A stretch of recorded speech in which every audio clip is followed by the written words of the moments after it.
Hands of Sri Sanjeet Rodriguez, the IAS Secretary of Factories and Boilers, who is going to address us with a welcome speech.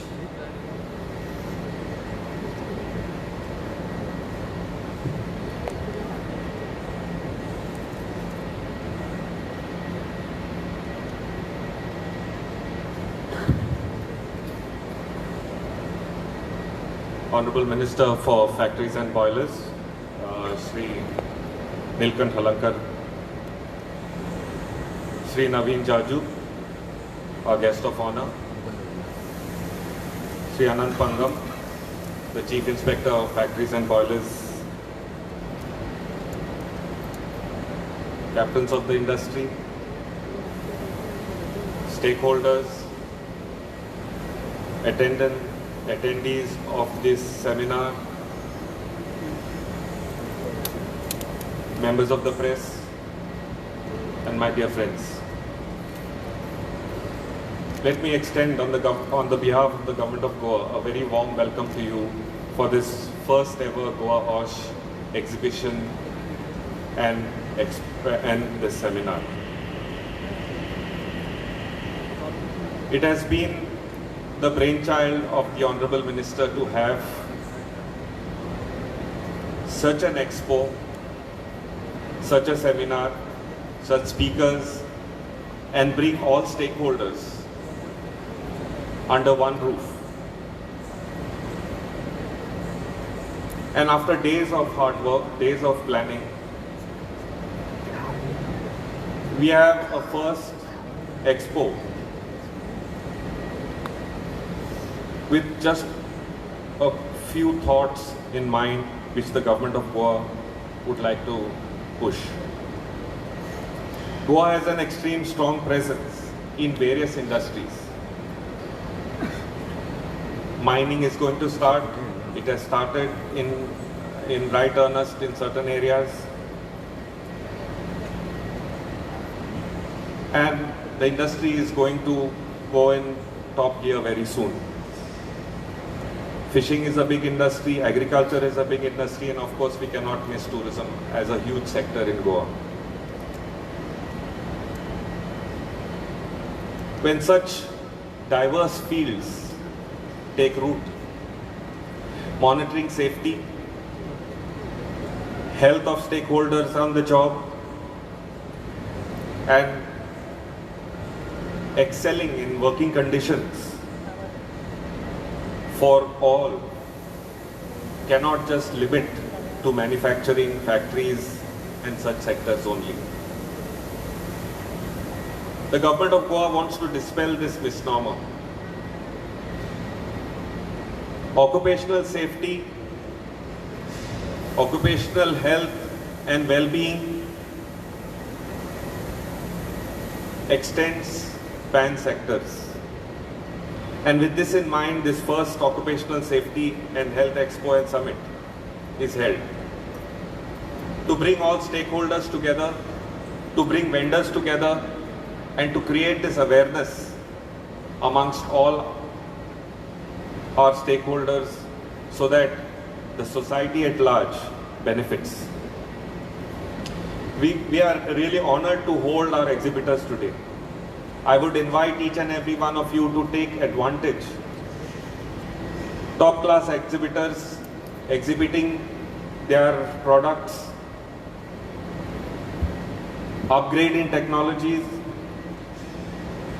functions relating to upgrade in IT and AI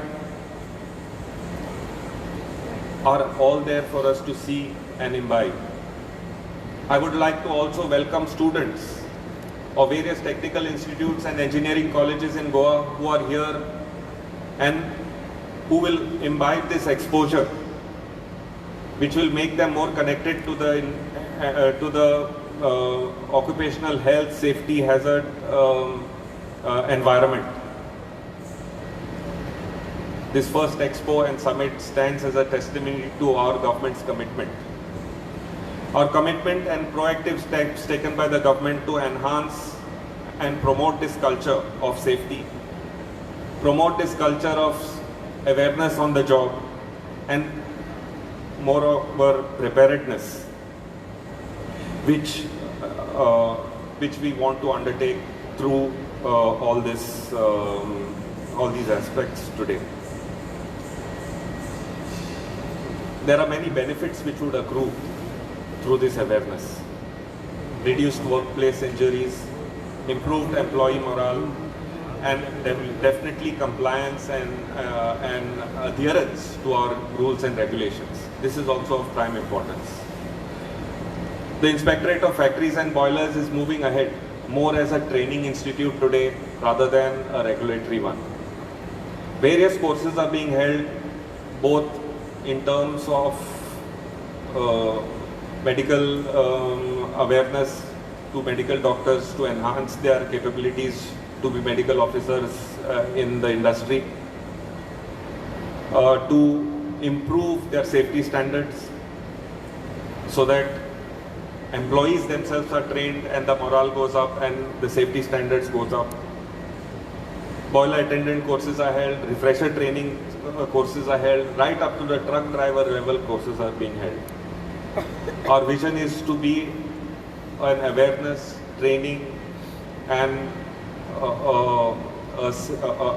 knowledge imparting department rather than just being regulatory. So this transition has to happen. And for this transition to happen and for this envisionment to happen, stakeholder cooperation and stakeholder insights are important. Hence this awareness. I wish you a very successful Expo and Summit as I welcome you. I expect that you be a partner in our department transitioning from just a regulatory framework body to a more cohesive educational and awareness one. I wish you enhanced work standards and safety standards at your workplace. And above all, I wish you the knowledge which will help you to work well and have a very healthy work-life balance. Thank you and welcome once again.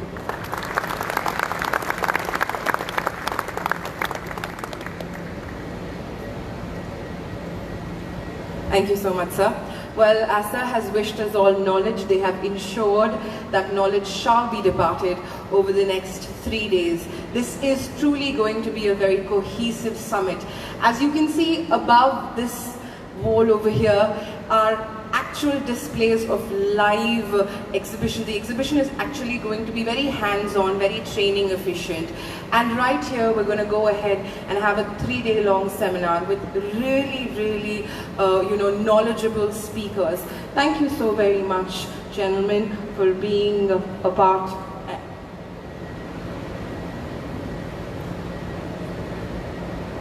Absolutely. So they have a lot planned for us. The formal inaugural function, where we are expecting our chief guest, our Honorable CM, to come in, will happen in a very short while. I request our dignitaries to kindly take their seats in front, and as we have promised, we are going to get into knowledge sharing already.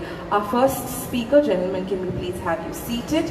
Our first speaker, and we want all of us to be a part of this knowledge sharing, is Dr. Amit R. Patil, HSE and BCP leader for Philips India Limited. He's going to be speaking to us and sharing knowledge and imparting information on the topic elevating safety performance with behavioral-based approaches, going beyond risk control. I repeat again, this is not just going to be regulatory, this is going to be informational, and we want you to experience firsthand how much knowledge is going to be shared over the next 3 days. Can we please have a big round of applause for Mr. Amit, and can we please have you take the stage? Dr. Amit? Oh, right there, sorry, I was looking in front. The stage is all yours.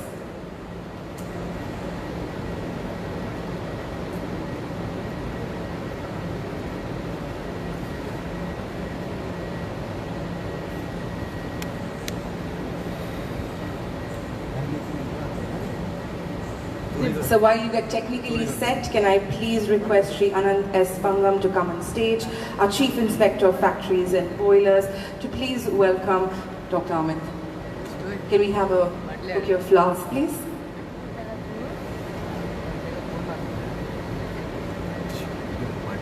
Thank you for all the knowledge sharing in advance, sir, and a big round of applause, please. Can we have, put your hands together, ladies and gentlemen. Thank you.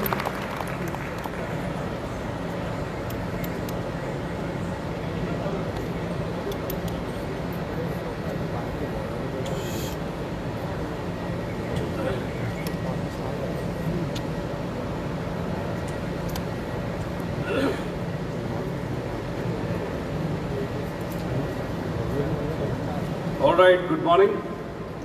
By the time we gear up for this session, I would like to thank the Chief Inspector of Factories, Anand Pangam sir, Dr. Ferte, and other dignitaries and sir for calling me to discuss on this very important topic on the first summit of Goa on OHS. It is my pleasure to be here. So, today's discussion is all about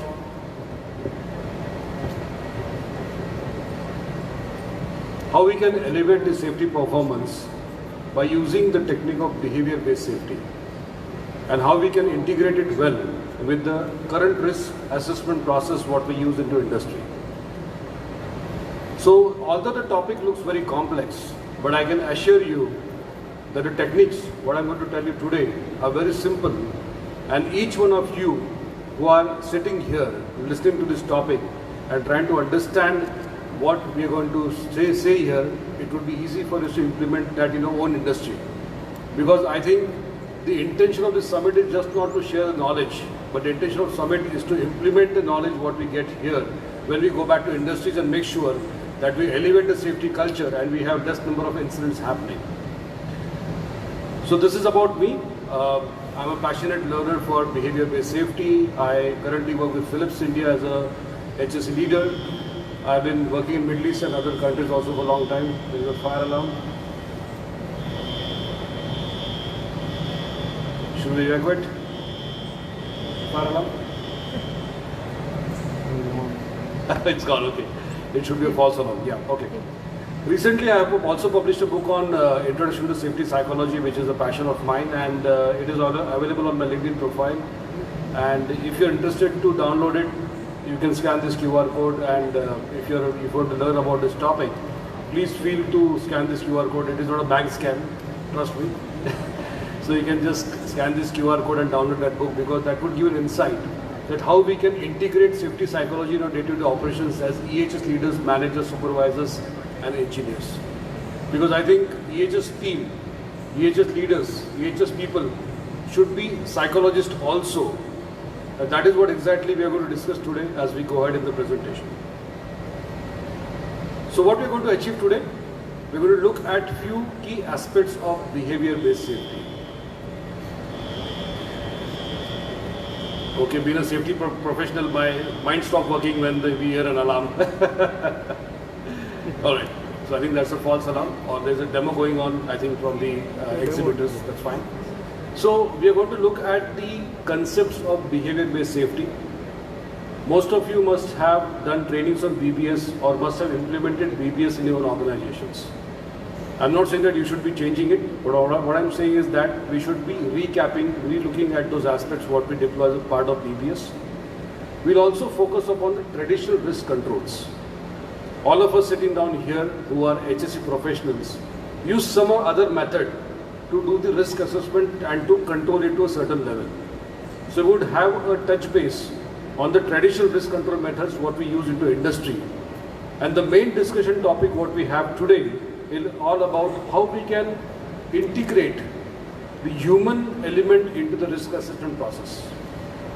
What are the tools and techniques we can use to integrate the human element into risk assessment process, because that is what is not happening right now. And we'll discuss more about it. We'll see that why it is important to do that. And of course, as I committed earlier, that once we discuss on this topic and once you know the tools and techniques which are very simple to deploy, you can go back and use this in your organization from day one, and you can see that as you sustain the efforts to put human first into the risk assessment process, the culture of organizations would elevate to next level and you'll have lesser number of incidents happening. Before we go ahead, I would like to show a video. It starts with you. Probably you must have seen this video, but I'll tell you why I'm showing this video to you. It's very nice video to see.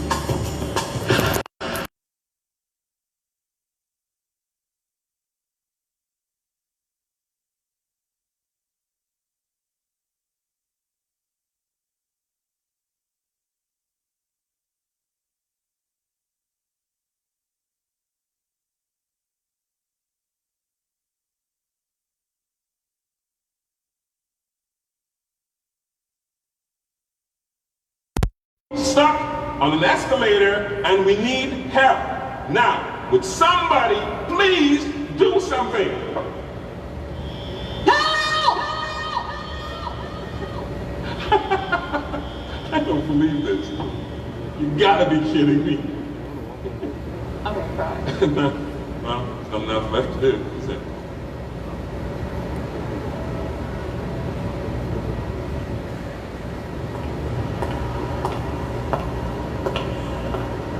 Hello? Hey, don't worry about it. I'll fix it in a second. He said he could fix it. All right. All right. That's more like it. He says he can fix it.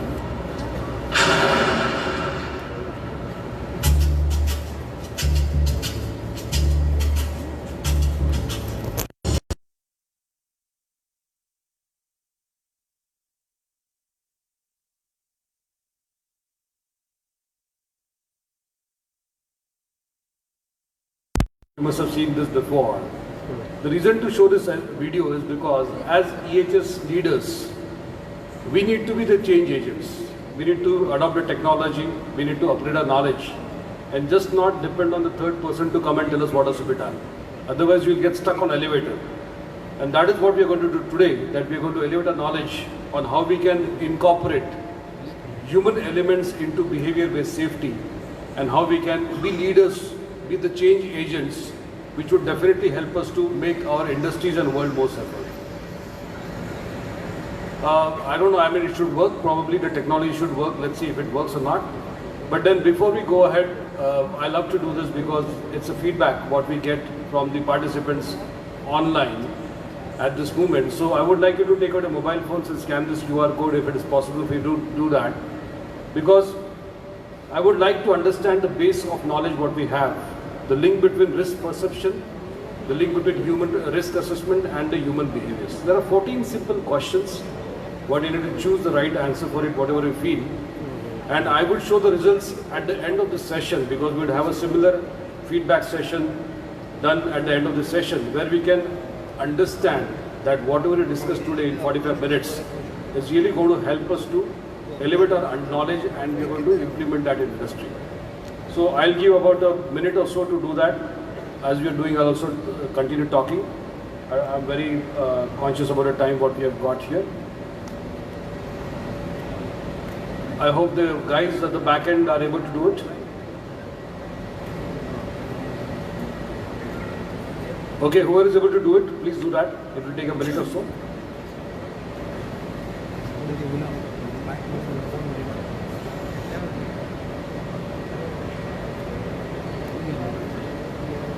As you do it, I'll continue talking.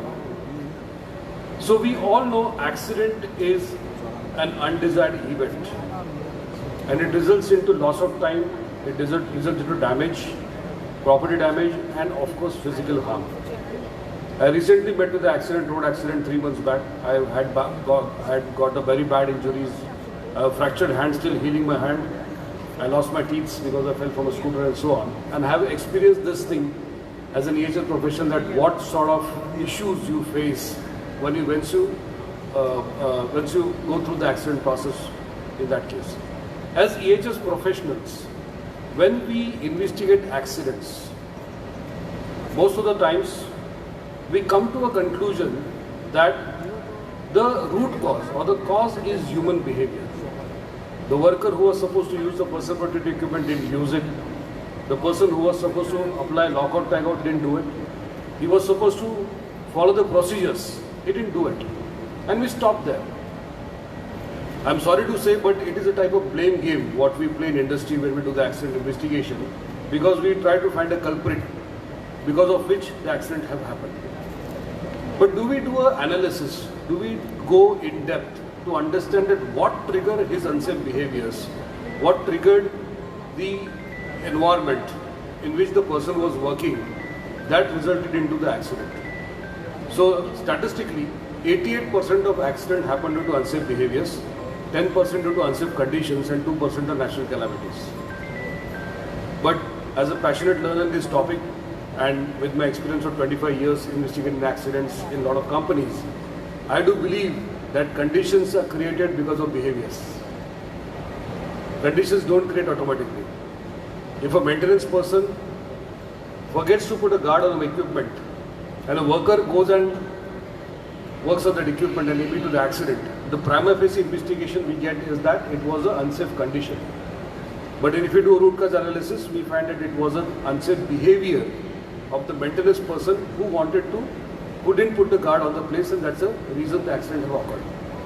So with this logic, if we have the right process of identifying unsafe behaviors beforehand, if we have the right process of integrating human elements into risk assessment process before the accident or incident happens, we can statistically control 98% of accidents from occurring.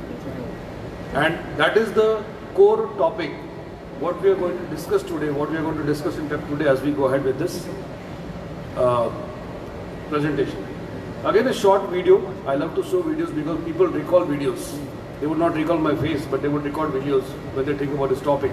And hence, again, a short video to show you that why unsafe behavior. Most of us don't go to work intending to get injured, yet the attitudes we bring to work on any day.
What attitude you have towards the safety to make sure that you, your colleagues, your team go home safe.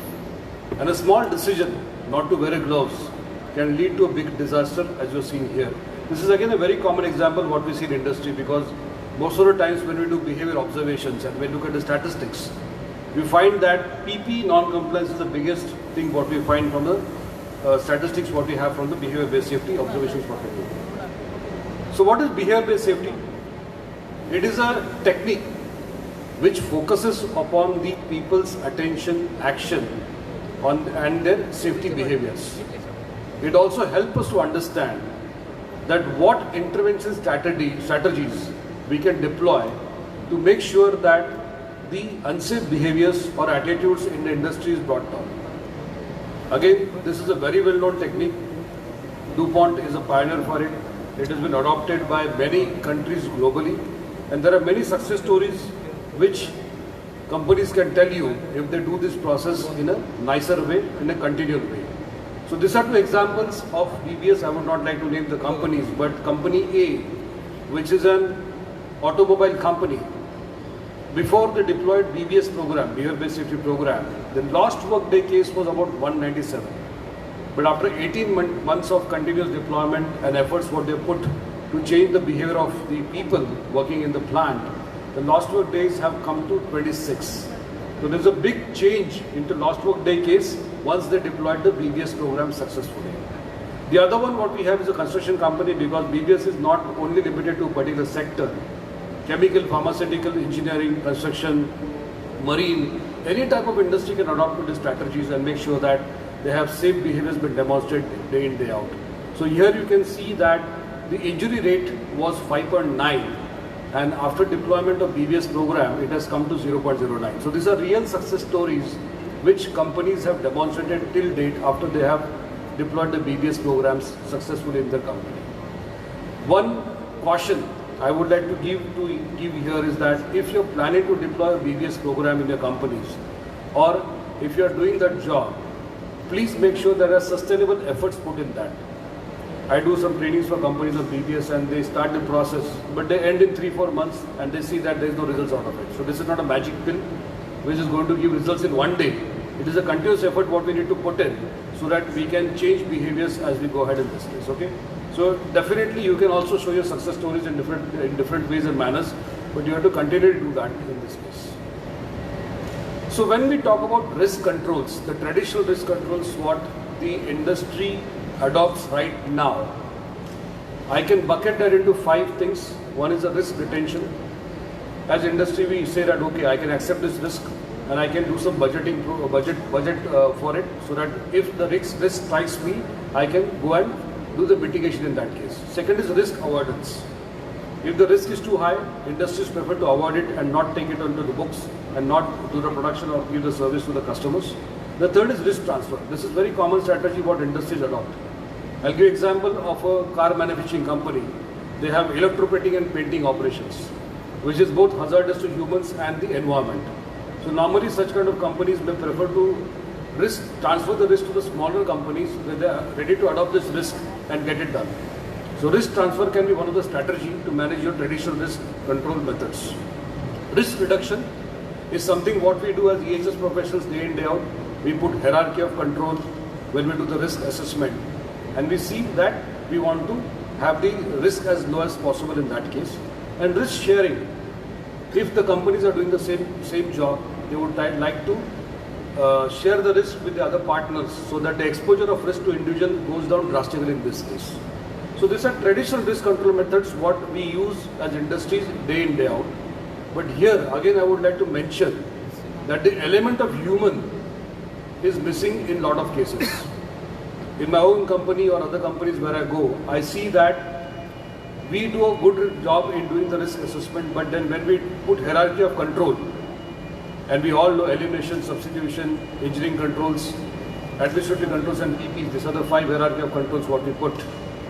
Most of the times when we do the risk assessment, we find that we just consider the work environment or unsafe conditions when we do it. As we have seen before, 88 to 98% of accidents happen due to unsafe behaviors, and we don't consider that factors very nicely when we do the risk assessment, and hence we still have accidents happening into industry. So how do we do it? The process is very simple. We call it human risk assessment, and there are steps to do that. I'll just go in brief with the steps and I can show example of how to do that. And I can promise you that whatever risk assessment methods you have in the industry right now, it can be quantitative, qualitative, it can be with different risk assessment numbers or whatever it is, you can very well integrate this process into current risk assessment process. So the first is consider the main hazards in the process. We all do that. The second is identify human elements with these hazards, interface with these hazards. So person is going to work on a machine. That's the first interface we have from a risk exposure perspective for the worker who is going to do the job on this machine. Then we identify the key steps of the interface. That what are the touch points this person would have while he's working on the machine, where he can make mistakes or she can make mistakes. Then other two important areas we should be considering is identify potential human failures in the steps and identify factors which increase the probability of mistakes. And how we can do that? We can use two techniques which I'm going to discuss in detail in the upcoming slides. We call it performance influencing factors and guide words. That would help you to do a deep dive, and that would help you to understand that where the person can make mistakes while